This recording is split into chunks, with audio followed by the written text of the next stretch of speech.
Sus ko aminin natin, hindi man siya frontrunner but she knows how to walk on a tightrope just to make her way to our hearts. And ito ang sinasabi ni Lo Shera. Dapat alam mo kung nasaan. Hello universe! I'm Christina. Guten Abend from Germany. Mabuhay and welcome back to my channel. Howdy! I hope everything is fine and dandy. And above all, gusto ko pasalamatan ang lahat ng nag-subscribe, nag-like, at nag-share ng comments dito sa aking channel. You're such a blessing. My big thanks. Danke vielmals. Buti na lang at magaling na ako mga guys. Nagkasakit talaga ako. Kaya hindi ako nakapag-vlog ng ilang araw. Namaos talaga ang boses ko. Pero ngayon, nawala na yung bara sa lalamunan ko. Pero may kunting ubo pa. At ang gaan ng pakiramdam ko pagkatapos ko maligo ng ice cold water. I'm doing that every month. Kayo ba ginagawa nyo rin yan? Di ba ang sarap sa pakiramdam pagkatapos? Okay, ano ang bagong ganap sa Miss Universe Philippines? Naku naman, nahuli na ako sa mga balita. Pero the candidates had a Tony Gala and Sponsors Night at the Manila Hotel. Kailan ba yon? Last week? Hindi ko na alam. At special guest nila si reigning Miss Universe, Shaynes Palacios. Speaking of Shaynes, no? Grabe. The motorcade has dampened my mood. Nakakaiyak. I thought Shaynes and her compatriots in Nicaragua are ever so grateful and delighted to have witnessed such warm and love-filled hospitality of the Filipino people. Naiduyan talaga sa saya si Shaynes, like no other. Sa dami ng napuntahan niya, sa Pilipinas pa siya nag-motorcade. Binigyan siya ng homecoming parade to let her feel at home kasi di pa siya nakauwi sa Nicaragua. Napaiyak talaga si Shaynes lalo na nang ibigay sa kanya ang kanilang Nicaraguan flag. At si Arboni naman, nandito pa rin sa Pinas, di ba? Napanood ko ang mga interview sa kanya, lalo na sa Itbulaga, yung pera fee. At syempre, inaabangan ko rin ang The Family Feud Philippines, one of my favorite TV shows. Ang alam ko, guest si Arboni doon. I'm not sure if it's already aired. Di ko pa na-check. Minsan kasi binge watching din ako sa The Family Feud. Anyway, pag-usapan din natin ang Runway Challenge brought to us by Jojo Bragae's Walk Win in Sultan Kudarat. Bale, pre-recorded ito, no? Sige, pagtsikahan natin yan kahit huling-huli na ako. I'll give my reaction and comments on the candidates who slayed the runway with their main character energy and without the shadow of their pageant catwalk. So, sa challenge na to, model-modelan lang sila, wearing the creations of Jojo Bragae's high heels. Wala pa ring bearing to, pero of course, the show is not complete without a tableau of performing beauty queens. Siyempre, no, hinahanap natin kung sino-sino ang mga nag-stand out. In fairness, all of them were looking immaculately stunning, especially at the gala night. It's just that we all have our own apples of the eye. Susme, nahirapan ako sa pagpili, nakakaloka. So, here are my hot picks from the Runway Challenge. Starting with Miss Australia, Kimberly Street. Hips don't lie, baby. She's one of the heavy favorites, pero para sa akin, okay lang siya. Not really my preference to win the crown, but I can't say no satisfaction to this charming Usi Pinay. Consistent siya from the get-go, and I'm very sure a spot for top finalist is already reserved for her. Then I have Miss Bohol. I love her slinky mini dress. Napapansin na rin si Miss Bohol. Dapat lang kasi kababayan ito ni Pauline Amelinx. Also, Miss Bulacan. Hi, oh my gosh, she's a pheromone. Sexy, classy, and regal as always.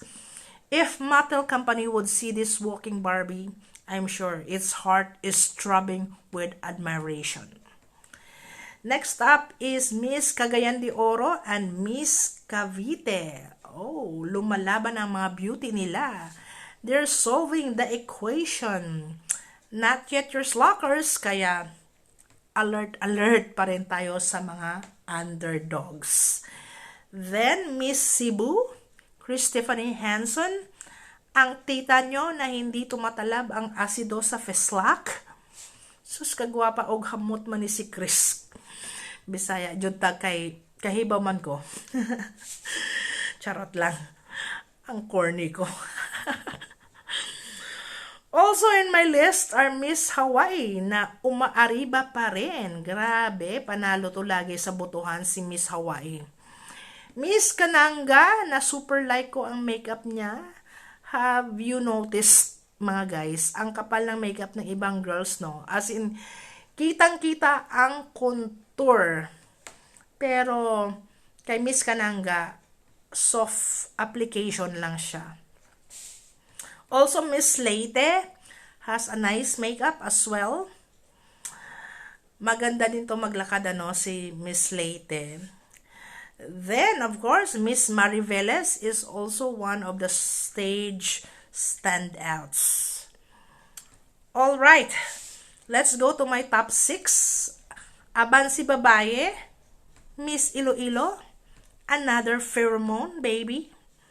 I'm not biased, but come on. Alexi is a ferocious black cat.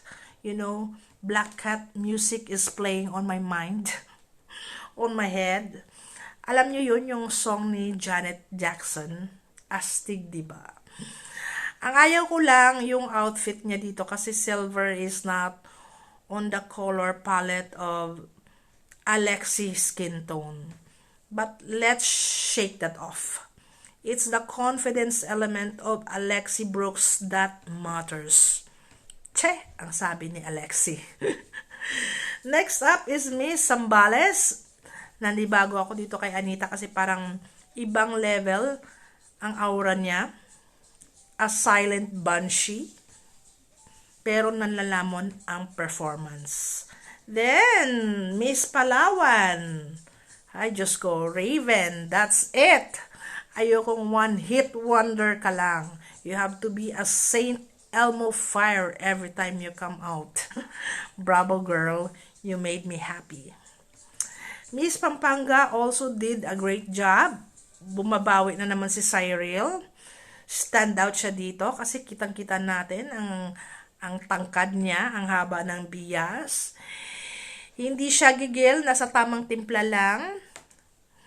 Then, Miss Tagig, ayan na si Christy, nabubuhayan na. Sa bagay, 40 niya talaga tong modeling, and how I wish she can keep up the momentum. Kasi sus ko, ilang tulog na lang, papalapit na tayo sa butas ng imburnal. Charot! Na kung mahulog doon si Christy, wala na. Sayang. At ito ang number 1 ko. Oh my God! Garotay talaga sa stage. Miss Mandaue, Victoria Ingram. Sus ko, aminin natin, hindi man siya frontrunner, but she knows how to walk on a tightrope just to make her way to our hearts. Look at that face and direction. Ito ang sinasabi ni Lucera. Dapat alam mo kung nasaan ang camera, and only Miss Mandaue has hitched that angle. Nakakaloka si Miss Mandaue. Baklang garutay. Kaloka siya. Natutuwa ako sa kanya. By the way, ang mga frontrunners na sina Miss Bacoor, Miss Baguio, at Miss Quezon Province, honorable mentions na lang sila kasi walang bago. Spontaneous pa rin sila. Ang ayaw ko lang yung paghila-hila pababa ni VVV ng kanyang outfit. Kasi siguro umaangat. Pero sa totoo lang, hindi maganda kapag may ganyang moment sa stage. Hindi nakaka-regal tingnan. Charot. Tsaka sayang din at walang live streaming ang kanilang gala night. Nakita ko kasi sa IG, ang gaganda nila doon. Pati mga gowns nila. Si Alexi, si Tara, Christy, VVV, Chris Stephanie, Hanson, lalo na si Atisa, my goodness. Diyosahan talaga. Iba din talaga si Atisa. Aminin na natin. Di mo man manok si Atisa, pero nanlalamon talaga ang festlock niya. At sa mga die-hard fans and followers nila Alexi at Atisa, nakikiusap ako. Let's stop yapping and comparing these two lovely ladies because they have their own style, uniqueness, and personality. If you keep on bashing the girls, here's the caveat. Probably both might end up unplaced or lose the chance to win the MUPH crown. Bumoto na lang tayo at suportahan natin ang ating mga manok without stepping on each other's toes. Ako suportado ko lahat ng candidates.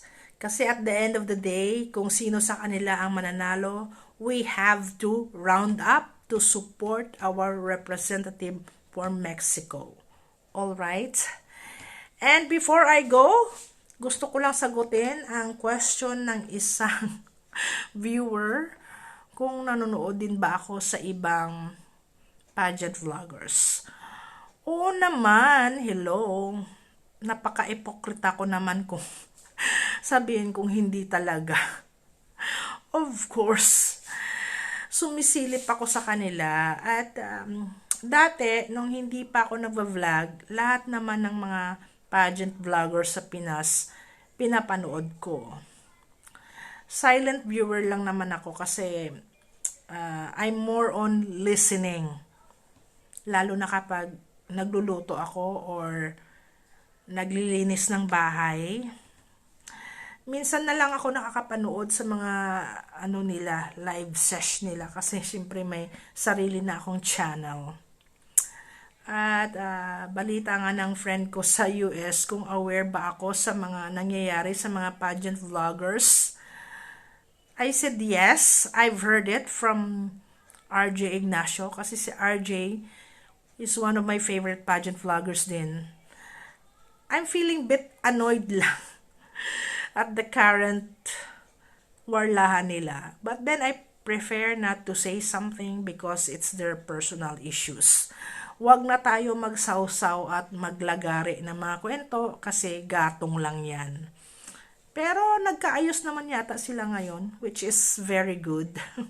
Alright, ano pa ba ang mga latest ganaps ng mga girls? Pumunta sila ng Palawan. Correct me if I'm wrong. Then they headed off to Arete, Tagaytay, Arete or Arete. At meron silang dinner at mini Q&A segment.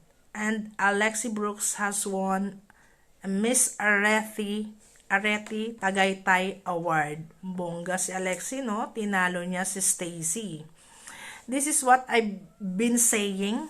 Stacy has this knack on flexing her intellectual muscles, pero ito din yung roadblock para sa kanya. Kahit storyteller siya, may possibility talagang ma-elbow pa rin siya ni Alexi or even VVV and Atisa.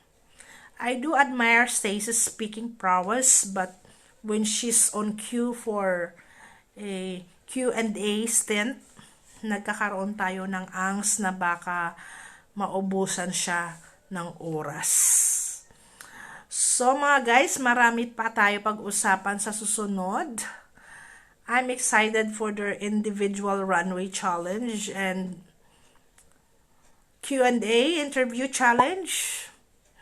Malapit na ang prelims at coronation night. At bago yan mangyari, I will upload my possible top 20 finalists. So, that's all for today mga guys. Kita-kits tayo sa susunod. Marami tayong pag-uusapan. Keep safe. God bless. And I will see you soon. Tschüssi! Babush! My God, inuubo talaga ako.